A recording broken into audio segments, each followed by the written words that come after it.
할렐루야.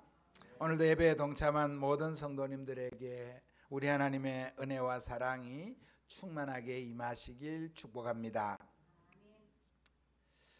첩보 액션물을 좋아하는 사람들은 미션 임파서블이란 시리즈 영화를 알고 있을 것입니다. 제목 그대로 번역하면 불가능한 사명, 불가능한 임무로 번역할 수 있는데, 인류를 파멸에 빠뜨리려고 하는 악의 무리인 공산주의자 또는 테러리스트들의 각종 위협에서 인류를 구하기 위해 불가능한 미션에 도전하여 적을 물리치는 통쾌한 액션 첩보물입니다. 미국의 미남 배우 톰 크루즈가 주연으로 등장하는 그런 영화인데, 벌써 시리즈가 8번까지 영화로 상영되고 있습니다. 미션 임파서블 파이널 레코딩이라는 이 제목으로 지금 현재 8번이 방영되고 있는 줄로 알고 있습니다. 불가능한 미션을 가능케 한다, 그런 의미에서 미션 임파서블입니다. 네, 이런 역설적인 표현과는 반대로 오히려 성경에서는 정반대의 이야기가 등장합니다. 미션 임파서블이 아니라 Everything is possible for him who believes. 그러니까 모든 것이 가능하다. 우리 성경은 믿는 자에게는 능히 하지 못할 일이 없느니라고 번역하고 있습니다만, 좀 쉽게 번역하면 그를 믿는 사람에게는 모든 것이 가능합니다가 될 것입니다. 이 말씀은 우리 주 예수 그리스도께서 하신 말씀입니다. 이 시간 모든 것을 할 수 있는 사람이라는 제목으로 이 말씀이 어떤 배경에서 나오게 되었으며, 이 말씀이 우리에게 주시는 은혜와 우리가 받아야 할 도전이 무엇인지를 확인하는 시간이 되기를, 그런 우리 모두가 되기를 바랍니다. 예수님께서 세 제자 베드로, 야고보, 요한을 데리고 높은 산 위에 올라가셨습니다. 이제 예루살렘으로 올라가셔서 대속의 메시아 사역을 감당하기 전에 기도해야 할 필요를 느끼시고 세 제자를 데리고 기도하기 위하여 높은 산에 올라가신 것입니다. 그곳에서 예수님의 모습이 변형되시고 또 모세와 엘리야가 등장하여 예수님과 대화를 나누시는 모습이 제자들 앞에 펼쳐졌습니다. 베드로가 이 모습에 감동하여 여기에 초막셋을 짓고 살았으면 좋겠습니다 라고 하자, 구름이 그들을 가리고 그 속에서 이는 내 사랑하는 아들이니 너희는 그의 말을 들으라는 하나님의 말씀이 들렸습니다. 그리고 눈을 떠서 보니 모세와 엘리야는 보이지 않고 예수님만 계셨습니다. 이런 놀라운 경험을 하고 예수님과 그 세 제자가 산에서 내려옵니다. 그동안 산 아래에서도 제자들에게 상당한 소동이 일어났습니다.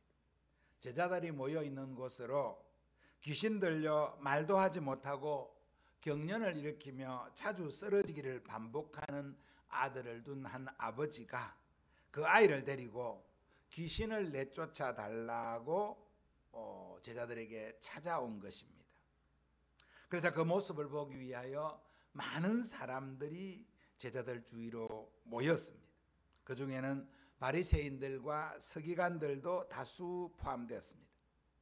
제자들은 이전의 경험을 바탕으로 이 아이에게서 귀신을 쫓아내려고 시도해 보았으나 오히려 귀신이 아이를 붙잡고 더 괴롭힙니다.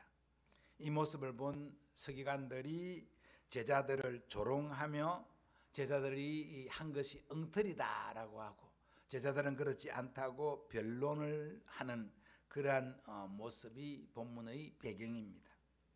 제자들과 서기관들의 변론이 점점 더 고조될 때 예수님께서 산에서 내려오신 것입니다. 예수님이 내려오시는 것을 보고 무리들이 이제 예수님께로 달려가 모였습니다.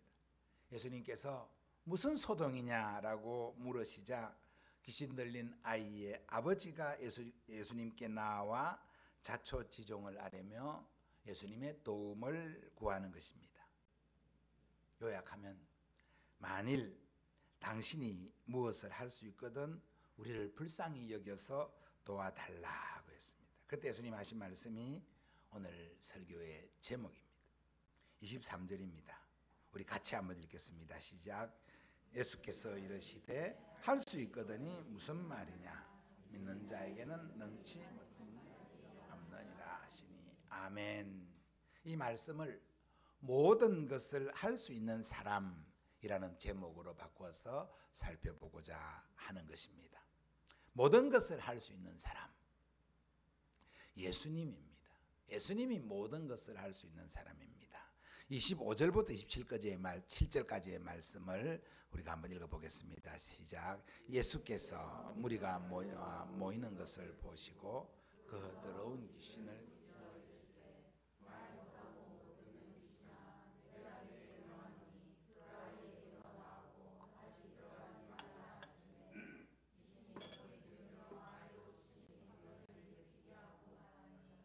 그 아이가 죽은 것 같이 되어 많은 사람이 말하기를 죽었다 하나 예수께서 그 손을 잡아 일으키시니 이에 일어서니라. 아멘. 아멘. 그 아이를 예수님 앞으로 데리고 오라 하니 귀신이 예수님을 보고 심하게 경련을 일으키며 발광을 합니다. 그러자 예수님은 직접 귀신을 불러 꾸짖으셨습니다.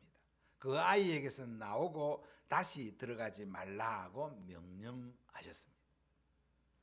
그러자 귀신도 그의 말씀에 복종했습니다.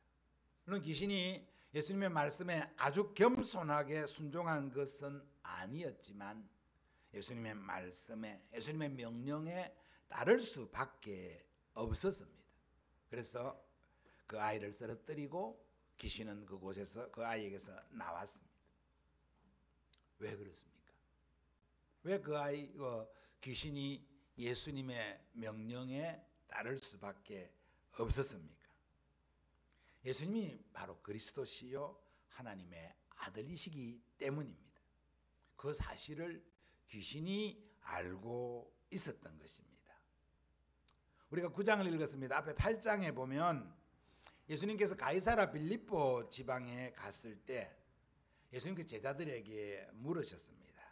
사람들이 인자를 누구라고 하느냐? 그랬더니 어떤 사람은 세례 요한의 환생이라고도 하고 또 어떤 사람은 엘리야라고도 하고 어떤 사람은 선지자 중의 하나라고도 합니다. 라고 대답을 했습니다. 그러자 예수님께서는 너희는 나를 누구냐라고 물으셨습니다. 그때 시몬이 주는 그리스도시요 하나님의 아들이십니다 라고 대답을 했습니다. 그러자 예수님은 그의 신앙 고백을 크게 칭찬하셨습니다. 예수님이 누구인지를 예수님이 어떤 분인지를 아는 것이 중요합니다. 모든 것을 할 수 있는 분은 바로 하나님의 아들이신 우리의 주와 그리스도이신 예수님이십니다. 예수님은 다른 누구의 도움을 필요로 하시는 분이 아닙니다. 누구의 이름에 의지하여 무엇을 하시는 분이 아닙니다. 예수님은 그 자체가 능력입니다. 그는 문둥병자의 문둥병을 낫게 하셨고 중풍병자를 일으키셨고 소경의 눈을 뜨게 하시는 분이시고 말 못하고 듣지 못하게 하는 귀신을 명하여 내쫓으시는 분이십니다. 그는 죽은 지 나흘이 된 나사로도 그 무덤에서 나오게 하시는 분이십니다. 그분이 바람과 파도를 잔잔케 하시는 분이십니다. 그분이 보리떡 5개와 물고기 2마리로 5,000명을 먹이고 12강주리를 남게 하실 수 있는 분입니다. 여러분, 예수님이 모든 것을 하실 수 있는 분이심을 믿기를 바랍니다. 모든 것을 하실 수 있는 분, 그분은 예수님입니다.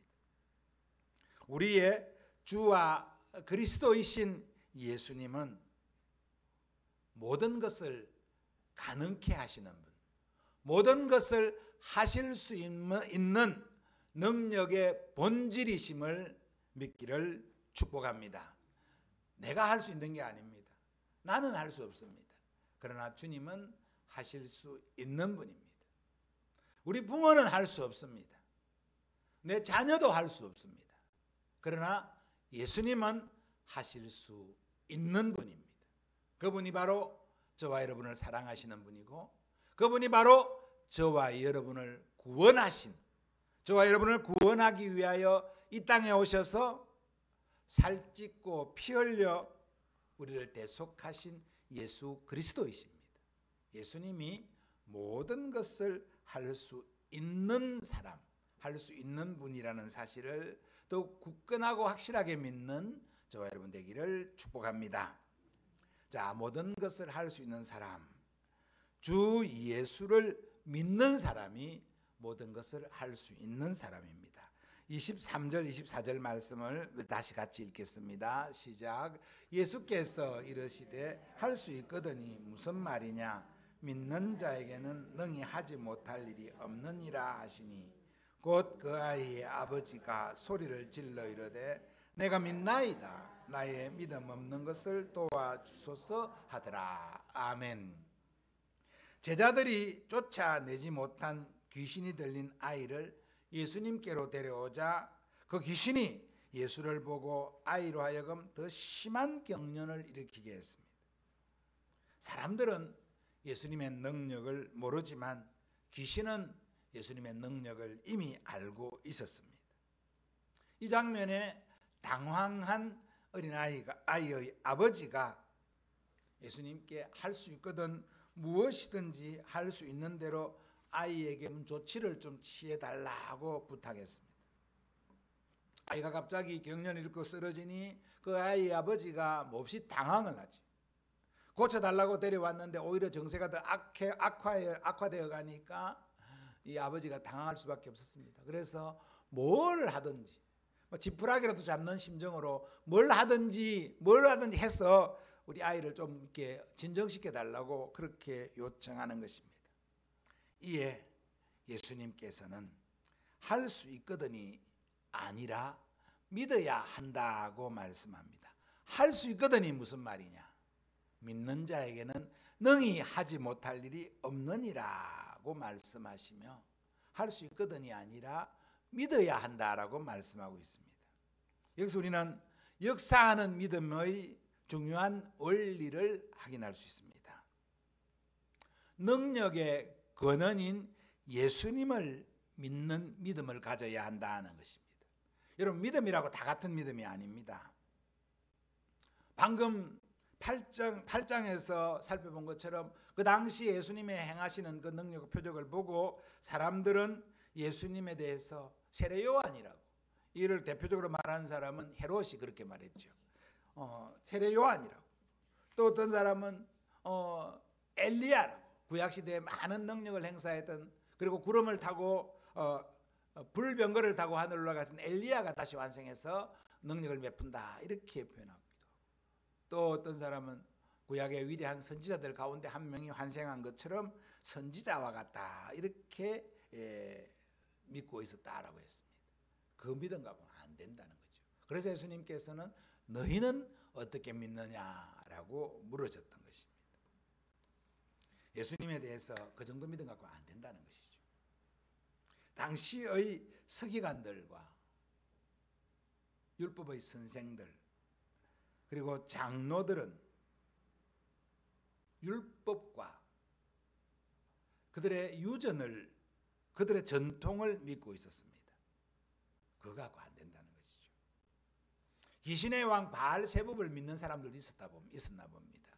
그래서 예수님이 능력을 행사하시니까 귀신의 왕의 힘을 입어서 능력을 행사한다, 이렇게 말하는 사람들도 있었습니다. 그런 믿음 갖고는 안 된다는 것이죠. 오늘날에도 믿음을 가진 사람들이 여러 종류 많이 있습니다. 다른 사상을 믿는 사람도 있습니다. 다른 신앙을 가지는 사람들도 있습니다. 그래서 뭘 믿으면 어떤데 하나만 잘 믿으면 되지라고 생각하는 사람들도 있습니다. 우리 가운데 혹시 그런 생각을 가진 사람이 있습니까? 아닙니다. 안 됩니다. 그런 믿음 가지고는 안 돼요. 예수님을 믿어야 됩니다. 예수님이 나를 구원하시는 분이심을, 예수님이 능력을 가지신 분이심을 믿어야 하는 것입니다. 예수님이 나의 모든 문제를 해결해 줄 수 있는 분임을, 예수님이 나를 불쌍히 여겨주실 수 있는 분임을 믿어야 합니다. 예수님이 나를 도우시는 분이심을 믿기를 축복합니다. 또 믿음은 계속해서 채워가야 하는 것임을 알아야 합니다. 한번 믿음을 고백했다고 끝나는 게 아니에요. 한번 믿는다고 말했다고 그것이 영원히 지속되는 게 아니에요. 우리가 착각하는 것 가운데 하나가 한번 믿으면 됐지, 한번 믿는다고 했으면 됐지, 뭐 맨날 믿는다라고 해야 되고 매 순간 믿음을 고백해야 하는가라고 착각하는 경우 있습니다. 그런데 여러분, 우리의 믿음은 매일매일 고백해야 됩니다. 매일매일 믿음을 확인해야 됩니다. 내가 예수님을 믿고 있습니다. 내가 전능하신 하나님을 믿고 있습니다. 내가 하나님의 살아계심을, 내가 하나님이 역사하심을 믿습니다라는 고백이 매 순간 이루어져야 한다는 사실을 오늘 이 말씀을 통하여 깨닫는 은혜가 우리 모두에게 있기를 바랍니다. 이 아이의 아버지가 보면 그렇습니다. 내가 믿습니다. 그런데 나의 믿음 없는 것을 도와주소서라고 고백하고 있습니다. 믿는다고 고백하면서 나의 믿음 없는 것을 도와주소서. 내가 믿습니다 해놓고 앞에 다음 상황을 보면 그게 의심스럽고 그게 혼란스러운 게 우리네 모습입니다. 그렇잖아요.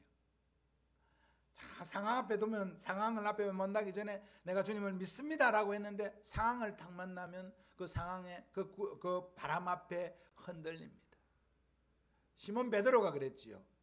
갈릴리 바다에서 풍랑이 있는데 그 풍랑이 있는 속을 걸어서도록 올라오신 예수님을 보고 제자들이 유령인가 이랬을 때 내다 안심하라 하고 주님 말씀하실 때 베드로가 뭐랬습니까? 주님이시면 나도 그 주님처럼 물에 뛰어들어가 그렇게 해주세요 그랬습니다. 예수님 오라고 했습니다.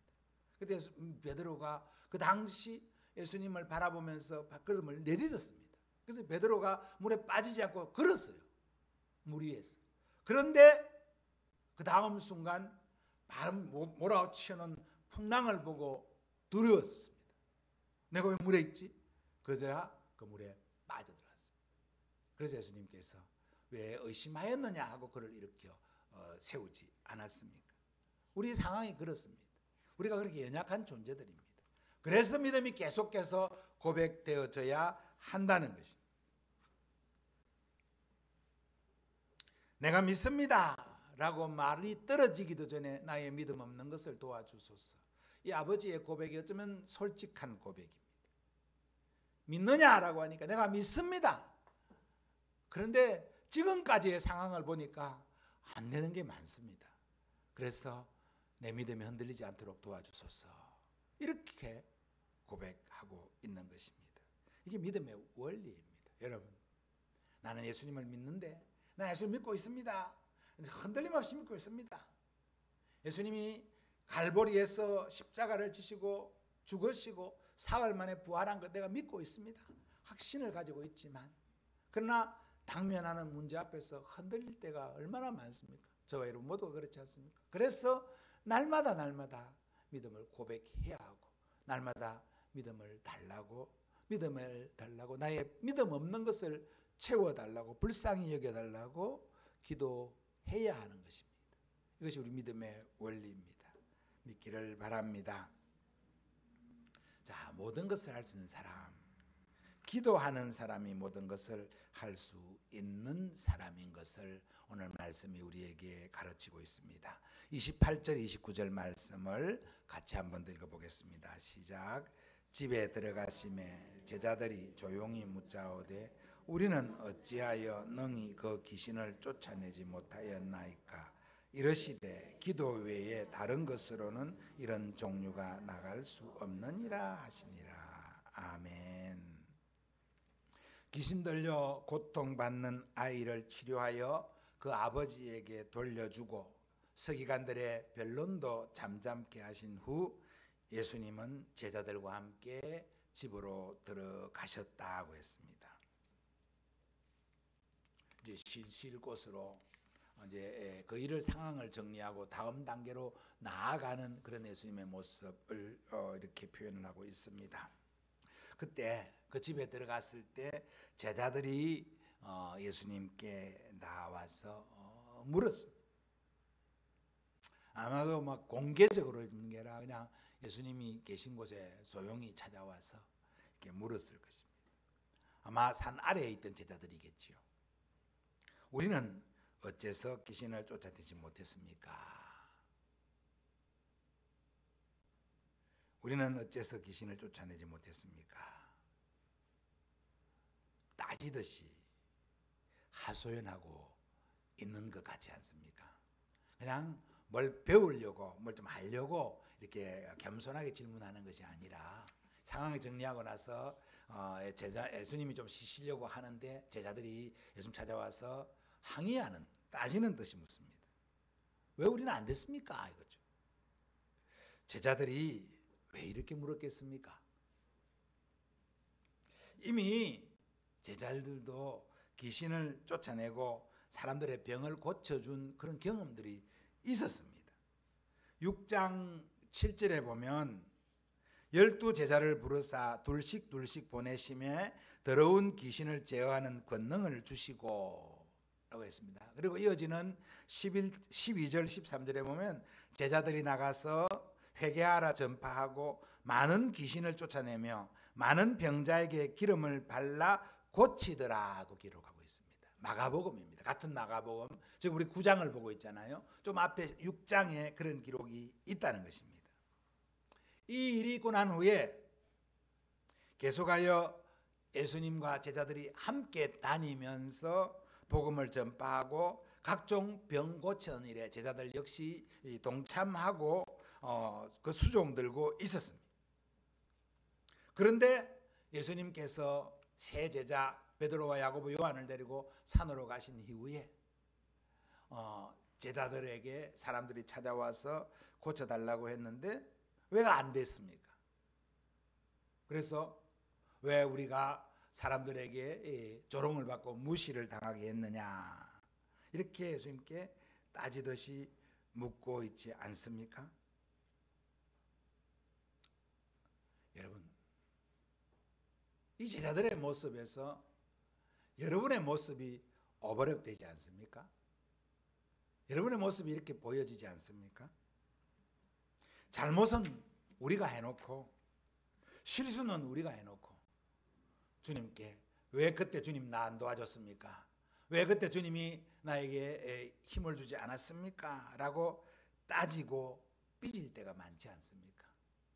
실수는 내가 해놓고 잘못은 내가 해놓고 그 결과 가지고 주님께 따지듯이 항의할 때가 있지 않습니까?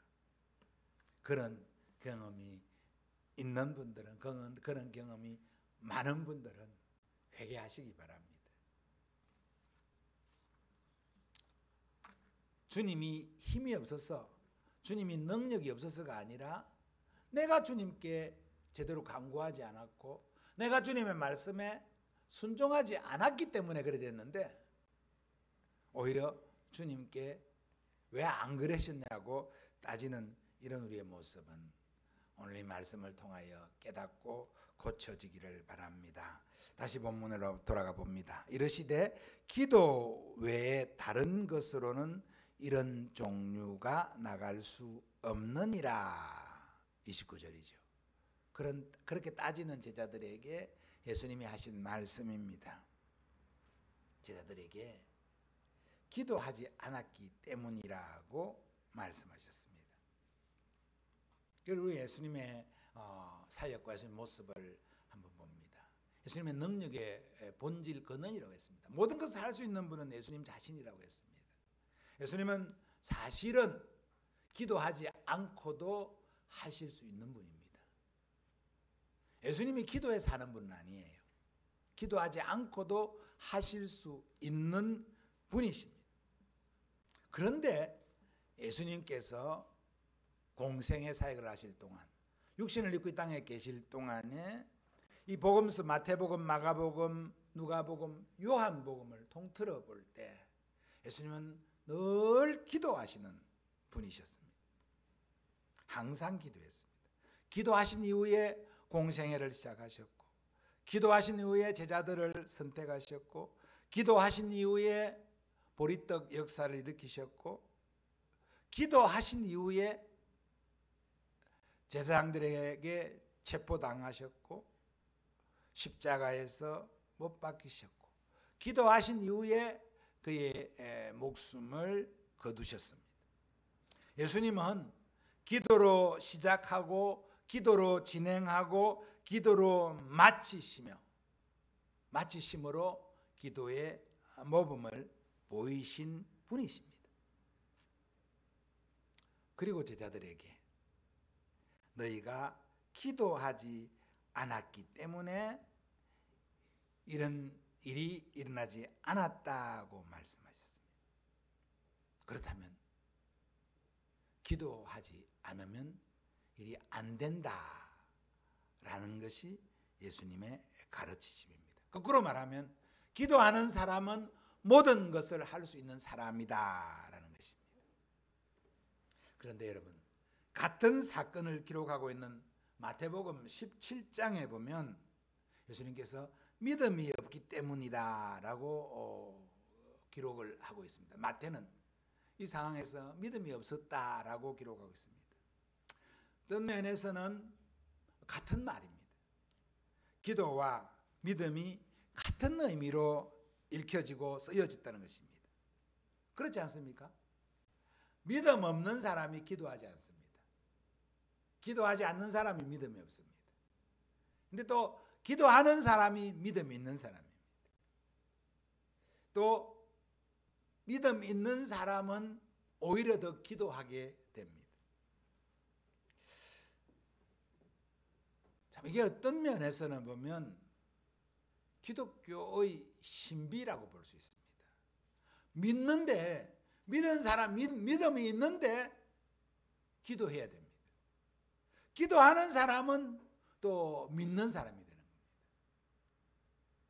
기도는 좀 더 구체적으로 말하면 기도는 도움을 요청하는 거잖아요. 믿음은 도울 것을 확신하고 있는 거잖아요. 그런데 기도하는 사람이 믿고 믿는 사람이 기도한다 하는 것이죠. 이게 이 논리로 적용되는 것이 아니라 이게 기독교의 신비입니다. 그래서 기독교인은 믿음이 좋은 사람은 기도 열심히 하고요. 기도하는 사람은 또 믿음으로 행하게 되고요. 근데 기도 안 하면 믿음이 약해지고, 믿음이 약해지면 기도 안 하게 되고. 그래서 여러분 자신을 한번 진단해 보셔야 됩니다. 내가 기도하고 있는가? 내가 기도 안 하는가? 기도 안 하고 있다면 내가 믿음이 약해지고 있는가? 이걸 내가 측정을 할 수 있어야 됩니다. 물론 기도한다는 것이 늘 새벽기도 나오라는 말은 아닙니다. 그러나 여러분 삶 속에서 시간을 정하고, 여러분 삶 속에서 장소를 정하고 기도해야 합니다. 그렇게 하기를 바랍니다. 사랑하는 성도 여러분, 오늘 우리는 믿음의 중요한 원리를 깨우치는 참 기본적인 말씀을 함께 나누고 있습니다. 믿음 생활을 하면서 어떤 은혜를 체험하느냐, 어떤 능력을 체험하느냐보다 더 중요한 문제가 예수님을 어떻게 믿고 있느냐입니다. 그리고 믿음을 어떻게 키워가느냐, 기도를 어떻게 하느냐, 이 기본적인 원리만 확실히 하고 분명하게 할 수 있으면 어떤 시련과 어떤 환난을 만나도 그때니 이겨낼 수 있다는 사실을 믿는 저와 여러분 되기를 바랍니다. 한번 다시 정리해 보겠습니다. 모든 것을 할 수 있는 사람, 믿는 자에게는 모든 것이 가능하다고 하시는 주님의 말씀은 모든 것이 내 뜻대로 되어진다는 말은 아닙니다. 모든 것이 내 뜻대로 이루어진다는 말이 아니라 내 뜻보다 더 크신, 더 높으신 하나님의 뜻에 나의 삶을 맞추어 가는 것이라는 사실, 이것이 믿는 자에게 모든 것이 가능하다, 모든 것을 할 수 있다는 주님의 말씀의 깊은 의미라는 사실을 믿기를 바랍니다. 그리고 이 믿음을 우리의 모든 삶의 자리에 잘 적용해 나가는 저와 우리 모두가 되기를 우리의 주와 그리스도이신 예수님의 이름으로 축복합니다. 함께 찬송하겠습니다.